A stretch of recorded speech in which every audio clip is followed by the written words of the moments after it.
오늘 말씀의 제목은 기도를 통해 예수님과 동행하라 라는 제목으로 함께 말씀을 나누겠습니다. 기도를 통해 예수님과 동행하라. 특별히 오늘은 저번 주의 내용을 좀 복습하고 싶은데요. 복음적 부흥에 대해서 나눴습니다. 크게 세 가지가 있는데, 복음적 부흥이 일어날 때 첫 번째로는 자신의 죄악을 깨닫는다라고 나눴습니다. 빛 대신 주님 앞에 자신이 얼마나 철저하게 죄인인지를 발견하는 거죠. 제가 저번 주에 나눈 것처럼 어린이집 선생님이 자가키트 했습니까? 라고 했을 때 제가 거짓말로 네 했습니다 라고 얘기할 때 단순히 도덕적으로 문제가 있는 것이 아니라 그걸 더 뛰어넘어서 하나님과의 관계에 문제가 생기는 겁니다. 하나님과의 관계에 금이 가기 때문에 거룩하신 하나님 앞과 완전히 철저한 자신의 죄악된 모습을 보게 되는 것이죠. 그래서 제가 제자훈련 때 죄를 고백했을 때, 목회자인데 제가 거짓말했습니다 라고 나눴을 때 어떻게 목사가 그럴 수 있어 라고 얘기하는 것이 아니라 자기 자신도 함께 자신의 죄악을 보고 빛 대신 주님 앞에 다루기 시작할 때 그것이 복음적 부흥의 시작이다라고 나눴습니다. 두 번째로 복음적 부흥이 임할 때에는 회심이 일어난다라고 나눴습니다. 세상 속에 살던 사람이, 원수의 그늘 아래 있던 사람이 완전히 예수 그리스도께로 돌아가서 예수 그리스도를 영접하고 그 마음속에 그리스도가 사시게 되는 것이죠. 즉 2000년 전에 예수님께서 피 흘리신 사건이 나에게 실제적인 사건이 되는 것입니다.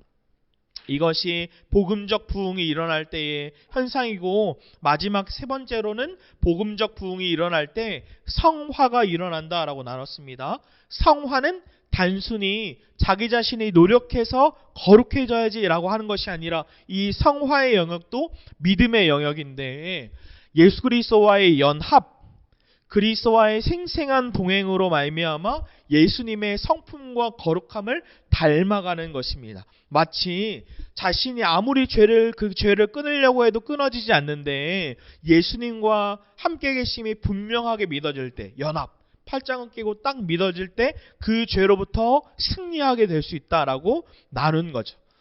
목회자가 같이 있어도 우리가 죄를 지을 수 없듯이, 하물며 더 크신 예수 그리스도가 함께 계심을 생생하게 믿을 때에 승리하게 된다라고 나눴습니다.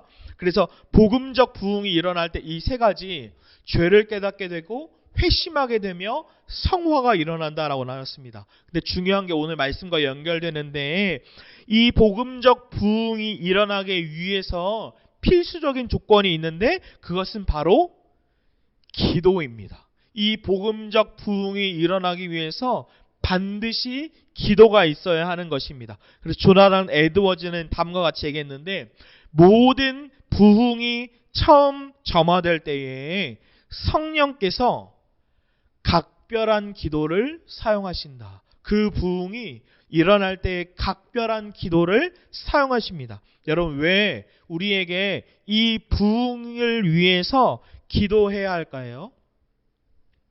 왜냐하면 이 복음적 부흥이야말로 오늘날 우리에게 가장 필요한 일이기 때문입니다. 왜 복음적 부흥이 우리에게 가장 필요하나요? 이 복음적 부흥은 엄청난 큰 범위를 얘기하는 것이 아닙니다. 단순히 우리의 가정, 이 천국에서 지옥으로 바뀌는 역사, 나의 부모님이 지옥에서 천국으로 바뀌는 역사, 내 배우자가 지옥에서 천국으로 바뀌는 역사, 나의 자녀들이 지옥에서 천국으로 바뀌는 역사, 내 형제 자매가 지옥에서 천국으로 바뀌는 역사가 필요한 것이죠. 그렇다면 오늘 본문의 사도 바울은 에베소 교회를 위해서 기도하는데, 특별히 이 사도 바울의 기도를 통해서 예수님과 동행할 수 있는 열쇠를 가르쳐주고 있습니다. 다시 오늘 본문 말씀의 기도는 에베소 교회를 위해서 기도하는데, 이 기도를 통해서 예수님과 생생하게 동행할 수 있는 방법을 알려주고 있어요. 우리 에베소서 3장 17절을 한번 열쇠를 찾는 마음으로 한번 읽어볼까요? 시작. 믿음으로 말미암아 그리스도께서 너희 마음에 계시게 하시옵고, 너희가 사랑 가운데서 뿌리가 박히고 터가 굳어져서. 아멘. 저는 이 에베소 3장 17절로 성도님께 직접 질문을 받은 적이 있어요. 목사님, 사도 바울이 이미 그리스도께서 우리 안에 있다고 하셨는데, 또 목사님께서 설교를 예수님이 이미 우리 안에 계신다고 하셨는데 왜 에베소 3장 17절에는 너희 마음에 계시게 하셨고라고 기도하나요? 그 말은 지금 예수님이 우리 마음에 안 계신 것이 아닌가요? 또는 왔다 갔다 하는 것이 아닌가요? 죄를 지으면 떠나는 것이 아닌가요? 이 질문을 받았습니다. 근데 제가 이것을 질문에도 답해드렸고 예배 때도 한번 전에 교회에서 이것을 가지고 설교했습니다. 이 본문을 가지고 설교한 적이 있는데, 사도 바울이 이미 그리스도께서 우리 마음속에 계시다라고 얘기합니다. 갈라디아서 2장 20절에도 하고 고린도후서 13장 5절에도 하고 그 외에도 예수 그리스도가 이미 우리 마음속에 안에 계신다라고 이미 설교해요. 그런데 오늘 본문에 너희 마음속에 계시게 하시옵고라고 기도하는 것은 무엇이냐면 이것을 날마다 경험하기를 원한다. 이미 계신 그리스도가 날마다 실제적으로 경험하기를 원합니다라고 에베소 교회를 위해서 기도하는 것입니다라고 제가 말했습니다. 근데 제가 기뻤던 것은 무엇이냐면 이번 주에 팀켈러의 센터처치 책을 다시 읽다가 부흥이라는 챕터를 읽다가 팀켈러가 동일하게 이 본문으로 내용을 이야기해요. 뭐라고 이야기하냐면 1번은 이미 그리고 영원히 그리스도께서 우리 안에 계신다. 이것을 객관적 진리다라고 얘기해요. 객관적인 진리. 이미 우리 안에 계신다. 근데 두 번째로 뭐라고 얘기하냐면 그러나 믿음으로 날마다, 오늘 에베소 3장 17절에 처음에 뭐라고 시작되죠? 믿음으로 말미암아 그리스도께서 너희 마음속에 계시게 하셨고, 이 말은 믿음으로 날마다 그리스도가 내 마음속에 계신 것을 지식으로 끝내지 말고 실제적인 경험을 통해서 알기를 원하는 것이다. 정확한 이야기예요.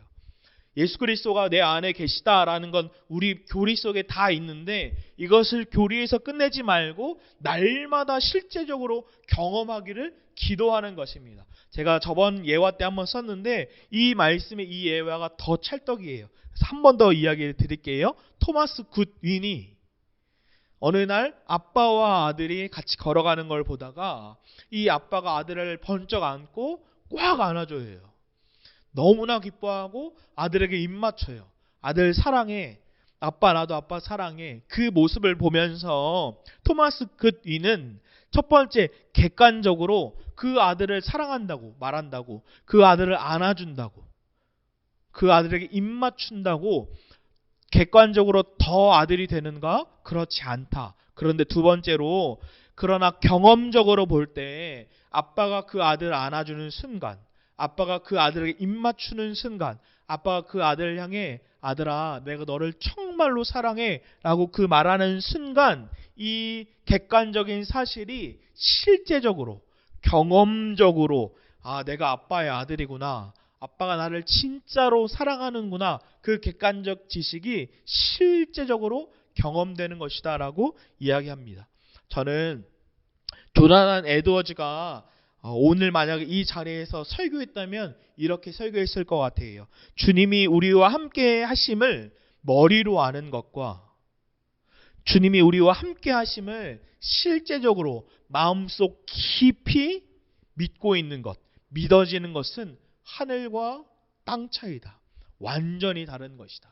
제가 이번 주에 저희 아들이 첫째 유민이가 열이 39.4도로 떨어지질 않는 거예요. 해열제를 먹이면 웬만하면 떨어지는데 안 떨어지고 이틀 동안 39.4도를 계속 유지하는 거예요. 그때 제가 주님 앞에 무릎 꿇고 간절히 기도했죠. 그때 기도할 때 주님께서 깨닫게 해주신 것이 두 가지가 있었는데, 첫 번째로는 제가 예수님보다 제 아들을 더 사랑하고 있다라는 것이었습니다. 사랑의 순서가 바뀐 거죠. 예수님을 가장 사랑하고 내 자녀를 사랑할 때 하나님이 다 누릴 수 있게 하는데, 마치 에덴 동산처럼 에덴 동산에서 하나님을 가장 사랑하고 모든 것을 누릴 수 있는데 그 선악과를 따먹는 순간, 사랑의 순서가 바뀌는 순간 모두가 엉망이 되어버린 것처럼 제가 예수님보다 아들을 더 사랑하고 있구나, 제가 첫째 유민을 너무 사랑하더라고요. 첫사랑.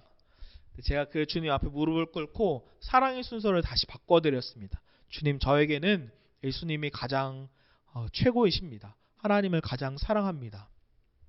그것이 있었고, 두 번째로는 이 에베소 3장 16절 말씀을 계속 묵상하는데 내 마음에 계시게 하셨고, 이것이 주님이 나와 함께 하시는구나, 주님이 내 마음속에 계시는구나, 주님이 내 앞에 계시는구나, 이 교리가 제 마음속 실제적인 경험으로 너무나 선명하게, 너무나 분명하게, 예수님이 지금 이 순간 나와 함께 하시는구나,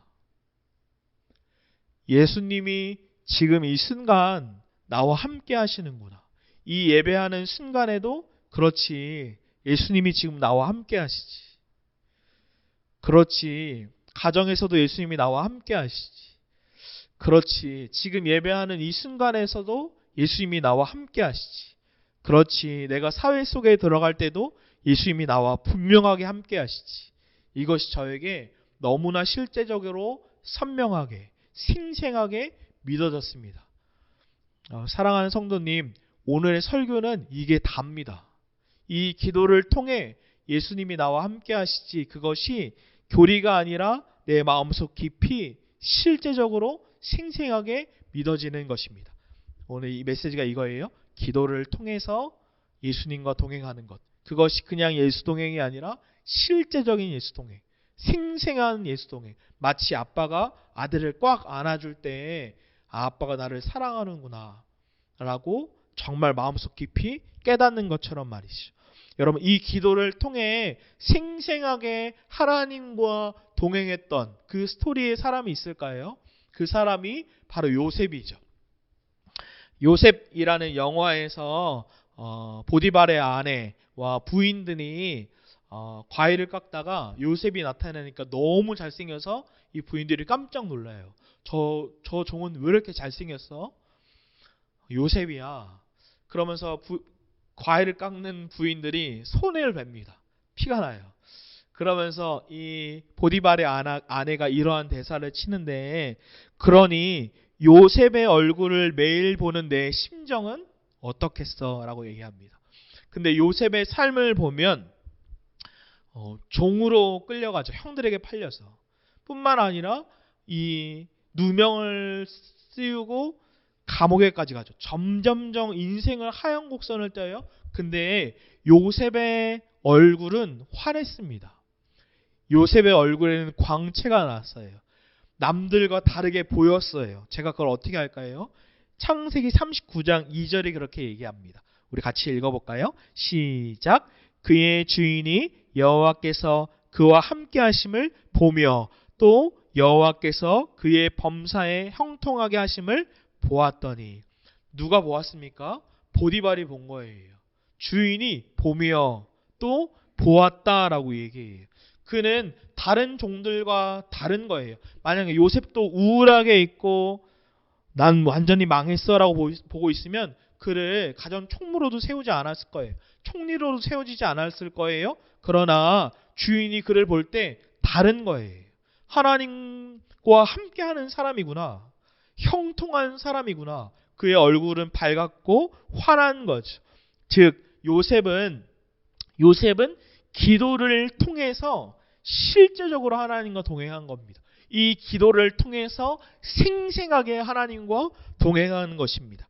그렇다면 우리에게 적용하는 질문을 했으면 좋겠습니다. 저에게도 여러분들에게도. 그렇다면 우리는 주님과 교제하는 시간을 즐거워합니까? 세상과 교제하는 시간을 즐거워합니까? 솔직하게요. 저는 이 질문 앞에 쓰는데 충격적이었던 건 저 역시 세상과 교제하는 시간을 더 즐거워하는 겁니다. 더 즐거워하는 거예요. 제가 내일 월요일이죠.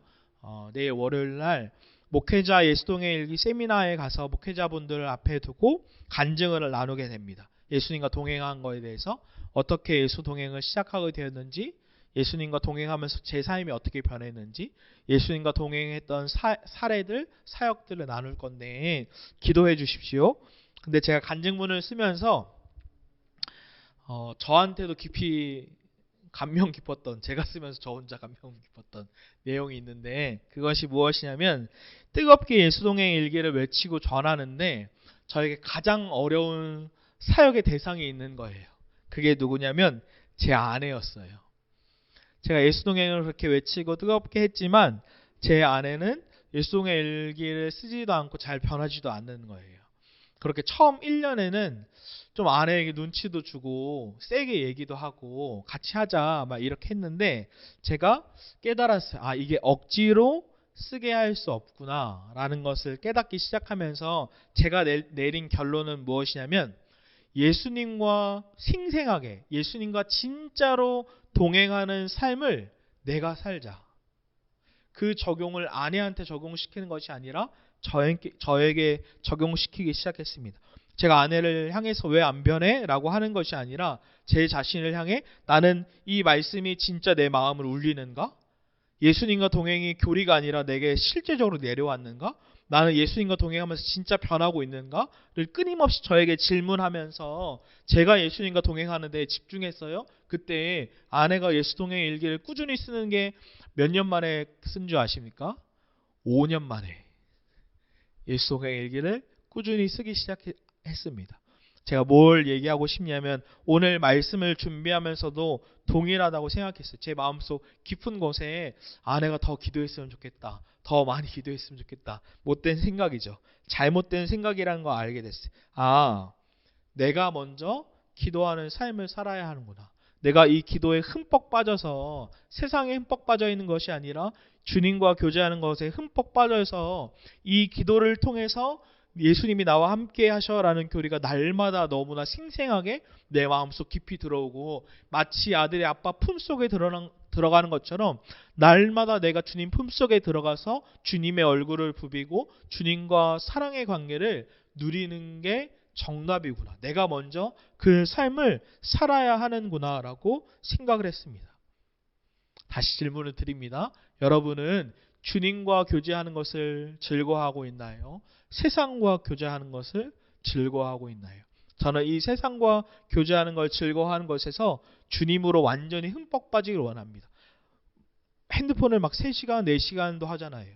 그것이 아니라 주님과 교제를 3시간, 4시간, 5시간도 너무나 즐거이 행복하게 주님 품에 들어가고 싶은 겁니다. 말씀에 적용을 내리고 싶습니다. 이 기도를 기도해야겠구나. 감동이 실제적인 기도로 가야 하는데, 저는 오늘 아침에 운전하고 오면서 특별히 이 생각이 났습니다. 이 기도문을 예수동행 일기에 쓰면 참 좋겠다. 여러분, 그냥 기도하는 삶과 기도문을 예수동행 일기에 적는 것은 하늘과 땅 차이입니다. 저는 오늘 아침에도 기도할 때 기도문을 썼습니다. 주님, 오늘 새날을 주셔서 감사합니다. 오늘을 기대합니다. 주님, 기도를 통해서 제가 가장 생생하게 예수님과 동행하고 싶습니다. 이것을 적은 것이, 여러분, 이렇게 한 사람이 다윗이에요. 다윗의 시편이 그 기도문을 적은 겁니다. 그래서 우리도 이 기도문을 날마다 적어서 생생하게 예수님과 동행하는 모든 성도님 되시기를 주님의 이름으로 축복합니다.